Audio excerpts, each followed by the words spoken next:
Bonjour. Aujourd'hui, je vais vous parler du style défensif du Necron, comment le mettre en place et quelles sont les unités et les outils à favoriser. Tout d'abord, avant même de construire la liste, il faut prévoir sur quels objectifs secondaires on voudra s'appuyer afin de tenter de marquer des points. L'un des objectifs secondaires le plus simple d'utilisation est éliminer la vermine, qui provient du codex Necron, et qui est dans la famille suprématie militaire. Cet objectif vous permettra de marquer vos points, à partir du moment où vous arrivez à refuser 2 quarts de table à votre adversaire. Le but de la manœuvre étant d'obliger l'adversaire à venir sur vous et à s'approcher de votre zone de danger en termes de puissance de feu. Un second objectif secondaire qui fonctionne bien avec une armée défensive est combattons tant que nous tenons. Dans la famille pas de pitié, pas de répit. Le but étant d'avoir des figurines difficiles à abattre et bien protégées. Le troisième objectif secondaire sera beaucoup plus dépendant du scénario et de l'armée adverse. En fonction du nombre de personnages, de psychers et ou de véhicules et monstres, il faudra choisir l'objectif secondaire qui rapportera le plus facilement le plus de points. Pour ce qui est de l'assassinat, il faut faire attention, car l'armée de type défensif n'aura pas les armes pour aller tuer des personnages totems de fond de cours. Il faut donc absolument s'assurer que les personnages viendront à nous, ou alors choisir un autre objectif. Il peut toujours être choisi avec une volonté dissuasive, mais c'est alors un objectif secondaire qui risque de nous coûter 15 points. Une fois les objectifs secondaires autour desquels vous désirez jouer identifiés, vous avez une bonne base pour identifier les unités qui vous permettront de mettre en œuvre votre stratégie. Mais quelles unités choisir pour une liste défensive ? Il faudra débuter votre liste par la création de votre enclume qui vous permettra d'encaisser les attaques ennemies. Une unité phare pour votre enclume sera le guerrier Necron, unité pas trop coûteuse et difficile à réduire au néant rapidement grâce à leur protocole de réanimation amélioré par rapport aux autres Necrons, la relance des As. Il sera possible d'améliorer leur résistance de plusieurs manières. Tout d'abord, le chronomancien qui permet de mettre une invulnérable à 5+, sur une de vos unités durant la phase de commandement. Le seul problème étant que vous ne bénéficierez pas de cette règle si vous n'avez pas le premier tour. Ensuite, les nobles, que ce soit dynastes ou tétrarques, grâce à l'ajout d'une orbe de résurrection, qui leur permettra aussi, en phase de commandement, de pouvoir relever des guerriers nécrons qui ne se seraient pas déjà relevés grâce au protocole de réanimation. Enfin, l'unité la plus compliquée à rentabiliser, le réanimateur Canoptech. La figurine est coûteuse, fragile et difficile à protéger, mais sa capacité peut être utile même sans le T1 grâce au stratagème réanimation prioritaire qui permet de prendre une unité pour cible instantanément pour seulement 2 points de commandement. Face à une armée qui dispose de peu de tirs lourds ou à longue distance, il sera beaucoup plus facile de le rentabiliser, pareil contre les armées de corps à corps. Il permet d'augmenter de 1 le protocole de réanimation et donc vous permettra de faire revenir vos guerriers sur du 4+, avec la relance des As, ce qui les rendra encore plus difficiles à abattre. De même, cumulé avec une orbe de résurrection qui n'aura donc pas besoin d'être l'orbe relique vu que les plus 1 ne se cumulent pas, vous pourrez faire revenir vos guerriers s'il en reste au moins 1 dans l'unité. Enfin, il y a les immortels Necrons qui sont aussi bien pour fournir des petites unités qui servent à tenir les objectifs, servir de repoursoir à FEP. Ils ont une endurance à 5 et une portée de 30 pouces qui leur permet de pouvoir rester loin du combat tout en pouvant distribuer quelques tirs. Normalement, ces troupes formeront le gros de votre enclume, sur laquelle les troupes ennemies s'écraseront. Il faut aussi penser à les protéger car ce sont des unités qui risquent de se faire engluer et de servir en partie de tremplin à l'ennemi. Une seconde ligne avec des maraudeurs Canoptech vous permettra d'avoir une réponse appropriée contre les véhicules et les unités lourdes ennemies, tout en fournissant un appui-feu agréable à vos guerriers en cas de charge ennemie. Il est possible d'améliorer leur efficacité avec un techmancien et la donne qui leur permet de gagner +1 à la touche pour les unités Canoptech à 6 pouces de lui, ce qui permet de contrebalancer leur touche à 4+, native. Le maraudeur a plusieurs avantages, il a de nombreux points de vie et une invulnérable à 4+. Tant qu'il ne bouge pas, ses tirs sont très puissants et à longue distance. Dès qu'il doit bouger, par contre, cela réduit grandement son efficacité. Sa 4+ invulnérable et son haut coup en poing en font aussi une cible très prisée pour l'objectif secondaire combattant tant que nous tenons. Dans l'ensemble, les unités Canoptech telles que l'arachnide sont aussi de bons ajouts à l'enclume pour leur capacité à encaisser et leur mortalité à courte portée. Enfin, afin de permettre une gestion des flancs et de l'arrière à moindre coût, avec une meilleure mobilité que l'ensemble des Necrons déjà proposés, les nuées de Scarabée Canoptech sont d'excellents tampons. Peu cher, avec beaucoup de PV et une possibilité de faire des mortels grâce à un stratagème au corps à corps qui s'appelle autodestruction et qui coûte 1 point de commandement. Ce sont des unités qui sont très bien pour ralentir l'avancée ennemie, bien encore pour servir de gêne contre l'ennemi. Une fois votre base d'enclume prête, il faut penser au marteau. C'est bien de recevoir, il faut aussi savoir penser à donner. Plusieurs unités peuvent avoir ce rôle, chacune ayant évidemment leurs avantages et leurs désavantages. Tout d'abord les Ktans, ce sont des figurines extrêmement chères mais tout aussi difficiles à tuer, donc des choix de premier ordre pour le secondaire combattant tant que nous tenons, chacun ayant son intérêt. Le Mystificateur permet un redéploiement des unités et aura un rôle beaucoup plus de soutien pour votre armée. Le Nyctophore sera quant à lui beaucoup plus agressif et violent, mais de ce fait beaucoup plus compliqué à garder en vie jusqu'à la fin de la partie. Le Dragon du Néant permet une bonne gestion des véhicules qui peut parfois manquer pour ce type d'armée. Le problème étant que s'il n'y a pas de véhicule, il perd en létalité. Les Arachnides Canoptech, encore elles, en plus de pouvoir servir d'enclume, peuvent servir, grâce à leur capacité de létalité à courte portée, de marteau.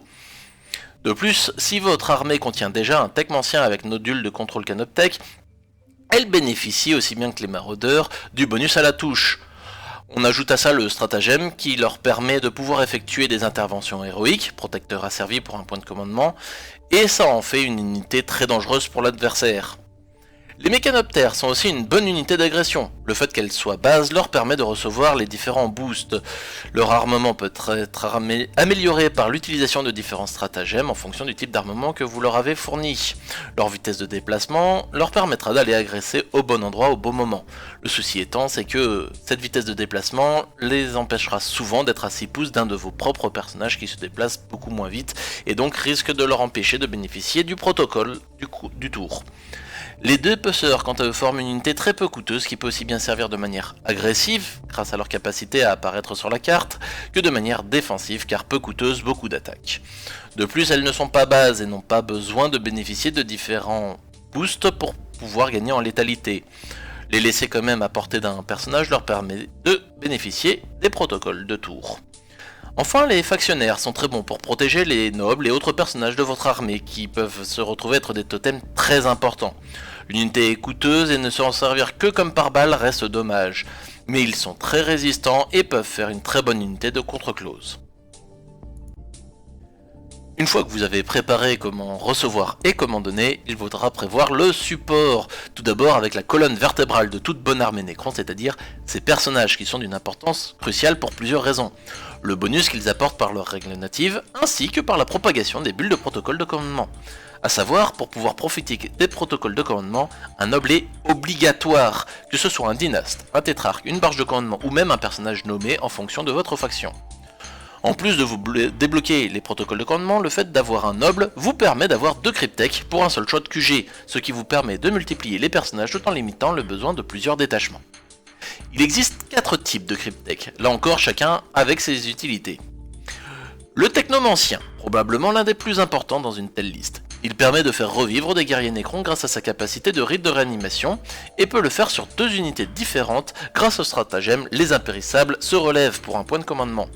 De plus, avec un nodule de contrôle Canoptech, on a pu voir qu'il a apporté un buff de +1 à la touche pour toutes les unités Canoptech à 6 pouces de lui dans votre armée, ce qui peut être un très bon ajout à votre liste.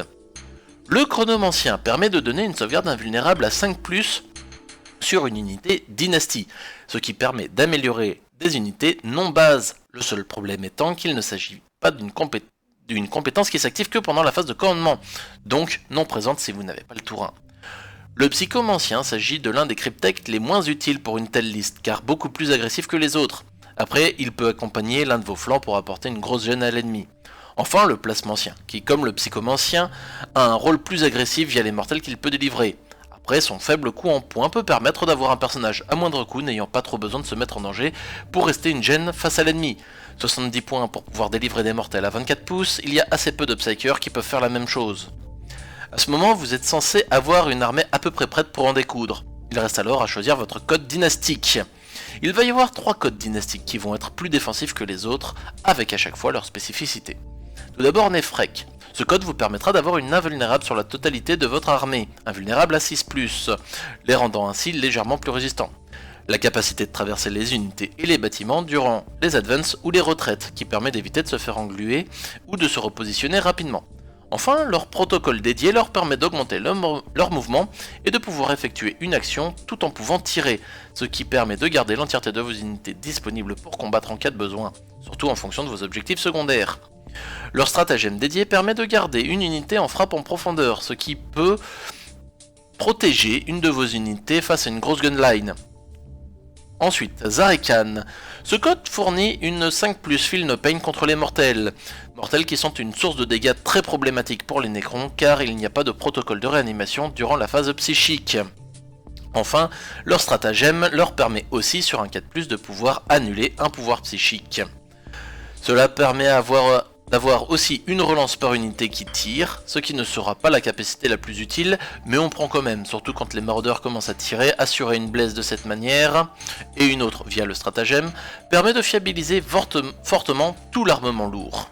Ce qui vient rapidement à manquer dans une telle liste. Enfin, le protocole de ce code dynastique est le protocole de la Légion impérissable.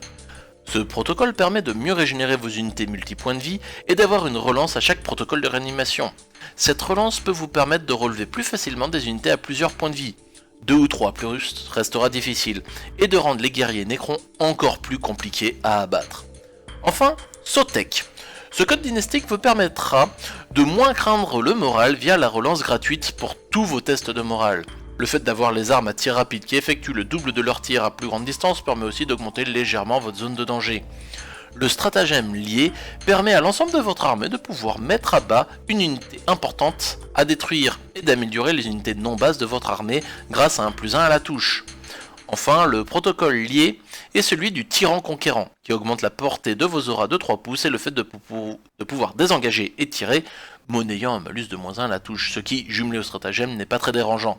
De plus, ce code va ouvrir un large panel de personnages nommés très puissants, le plus agréable restant Imhotep, qui rapporte encore plus de points de commandement. Afin de finaliser vos préparatifs, il faudra préparer vos protocoles de commandement. Ceux-ci sont très dépendants de l'armée de votre adversaire. En fonction de l'agressivité de la liste adverse ou de sa capacité importante de tir, il faudra changer l'ordre de vos protocoles, mais les protocoles feront l'objet d'une petite vidéo à part entière. Il est évident que le reste des unités n'est pas acheté, l'important restant de trouver l'utilité de chacune en fonction de la situation. Pour ce qui est de jouer de manière défensive, orientée en grande partie sur les secondaires éliminer la vermine et combattre en tant que nous tenons, votre armée va donc s'orienter sur une grosse force centrale résistante et des unités d'agression afin de s'assurer de ne pas se faire déborder par les côtés. Le redéploiement du temps vous permettant d'éviter un flanc refusé et donc un flanc trop vulnérable. Le but durant la partie sera d'amener votre adversaire à porter des armes de vos guerriers afin de le saturer à courte et moyenne portée. Une telle liste est très largement favorisée contre une armée MSU, Multiple Small Units, car il y a peu de chances qu'une petite unité puisse détruire en une activation un de vos packs de guerriers. Sur ce, à bientôt pour de nouvelles vidéos de stratégie et de construction de listes.